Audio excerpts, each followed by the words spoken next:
Be the hosts of this year's B7. So welcome everyone to the 2021 B7 Summit.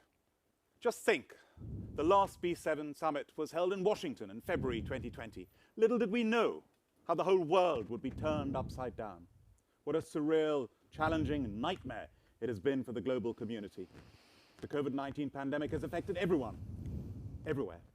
It's been a health crisis, an economic crisis, a demand shock, a supply shock, with the domino effects reverberating around the world. And now we're here. Yesterday we had an excellent CEO summit hosted by the CBI with over 200 business leaders from around the world. Fittingly, today we have a perfect cast too, with business delegations from across the globe, from Italy, Germany, Japan and France, the US, Canadian Chambers of Commerce, the brilliant team from Business Europe. And we're delighted to be joined by delegations from Australia, South Korea, South Africa, and from the country of my birth, India. It's also great to be supported by Deloitte, a fantastic company, a wonderful advocate for business on the world stage. Truly impressive reach. Thank you all for joining us. I just wish we could have been meeting face to face. But look at the amazing way we've all adapted globally to this new way of working. Later, we'll also hear from political leaders and world experts, from the head of the WTO to the UK Secretary of State for Trade, Liz Truss. And then there's never been a more important moment for all of us to come together. The COVID crisis has shown us the importance of the internationalism like never before. We're a global community, and it's so clear now that we're only safe when we're all safe around the world. Here in the UK, it feels like we're in the final stretch. In fact, next week, 17th of May, will be a landmark moment in England with the reopening of indoor hospitality, pubs and bars and restaurants and hotels, and similar roadmaps across the UK's devolved nations, Scotland, Wales and Northern Ireland.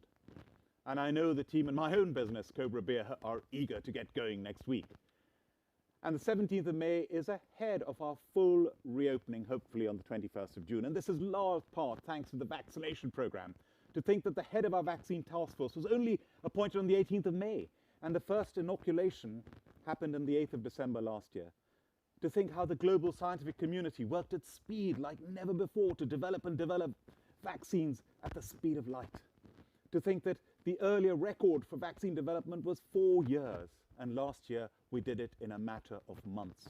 A triumph of science, a triumph of business, universities, government, all working together. A triumph of research and development and innovation, and proof of what's possible when every part of society works towards a common goal. But we can still go further, building on the success of Pfizer and BioNTech and Oxford AstraZeneca, with plans for supplies from Moderna, Novavax, Johnson & Johnson vaccines later this year here in the UK. We have lateral flow testing, mass affordable testing, which the CBI and I have been campaigning for since last summer.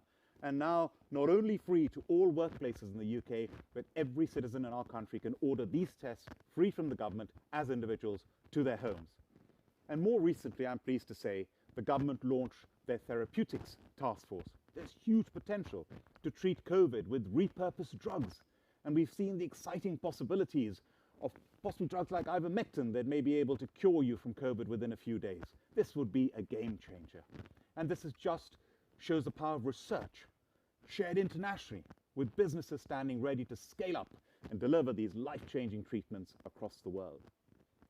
But there is a big challenge, and that's making sure that this success does not happen in isolation. We must now tackle the virus in every part of the world, learning from countries that get it right, seeing what works, and sharing medicines and treatments and vaccines where they're needed most. Even today, the COVID crisis continues to devastate across the world. Right now, our thoughts and solidarity are with the people of India, facing the most awful and tragic outbreak of COVID-19. I'm from India originally, and I've been in touch with my family every day through this pandemic. And if you'd asked me 2 months ago, I would have said, India has beaten this pandemic. In a country with close to 1.4 billion people, 2 months ago, India had fewer than 100 sad deaths a day. We thought it was all over. And look what's happened in just 2 months. And now, in recent weeks, I've been completely focused on trying to help the relief efforts out there. We've been helping UK firms to donate critical resources and supplies, ventilators and breathing apparatus, lateral flow tests, oxygen cylinders, oxygen concentrators, liquid oxygen containers, oxygen manufacturing for hospitals, oxygen generator plants, BPAP machines, PPE, warehousing, transport, logistics, as well as drugs like remdesivir, Regeneron, tocilizumab, and favipiravir. And I have to pay tribute to our CBI team. This is when our international reach really comes to the fore, where we can pick up the phone and get straight through to the managing director of British Oxygen or Gilead, to the armed forces or to Amazon. And we've seen procurement efforts from all over the world, from Glasgow to Germany, from China and Poland, including the CBI's Great Trade Association partners, from the British Compressed Gas Association to the Association of British Health Tech Industries to the Association of the British Pharmaceutical Research Industries. They're all invaluable. And above all, it will take partnership, collaboration, unity to tackle this virus for all of us. As I said, we're not safe until we're all safe. Now we need to build on that same spirit of togetherness as our G7 partners meet in Cornwall here in the UK next month to lead the change on a global recovery from the pandemic. This is only possible if business is leading from the front and leading by example, including leading in a way that promotes ethnic minority inclusion. And I'm proud that last year at the CBI, we launched Change the Race Ratio to champion ethnic minority diversity across business, which so many employers have already signed up to. Rebuilding our economy demands unity and partnership, especially if we're to seize the big opportunities: trade, digital, climate.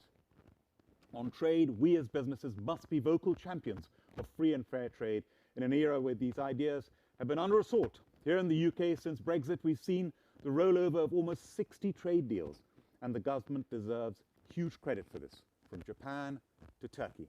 These deals have been some of the most progressive in our history, and all of our nations can now set an example globally, seeking agreements to promote open, fair and free trade, supporting inclusive growth and the industries of tomorrow.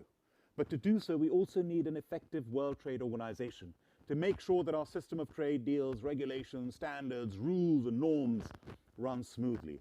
And I'm delighted that the Director General of the WTO will be speaking to us in a moment. When it comes to digital, so many firms, data is now their most important asset. During the pandemic, we've seen how flows of data across borders can make a difference like never before. Rapid sharing of genome sequencing, for example, has helped scientists globally develop new treatments for COVID. It's now vital that we secure international cooperation on data across borders for the future. And further, looking at everything from 5G to making sure our international tax system is fit for a digital age. And finally, on climate, we've made huge progress. So far, the UK has led the way globally as the first major economy to commit to net zero emissions by 2050. And now we have the G7. And later in the year, the UK will be hosting the UN COP26 Climate Summit. All this enables the world's countries to come together and find areas of genuine common good. And of course, the scale of the transition we need will not be possible without business. And we've seen real ingenuity there too. This year, we've seen innovations in everything from electric vehicles to carbon capture technologies. I'm very proud of the CBI's work with the Heat Commission alongside the University of Birmingham, where I'm proud to be Chancellor. And that is to help decarbonize UK homes and businesses. Even companies like BP, one of the biggest energy companies in the world, have committed to net zero.